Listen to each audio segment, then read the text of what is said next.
How to print WhatsApp images in computer. First, open the browser. Now go to the WhatsApp web version tab. Select the chat where the images are in.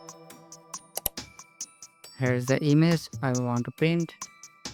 Right click on this image. Then tap on Save Image As. Now select the location you want to store this image. Then save it. Here is the saved image.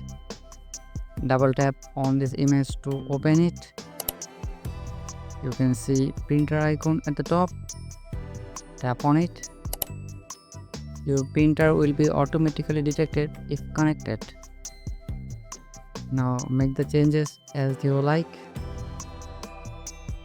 When you are done, tap on print.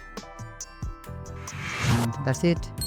This is how you can print WhatsApp images in computer.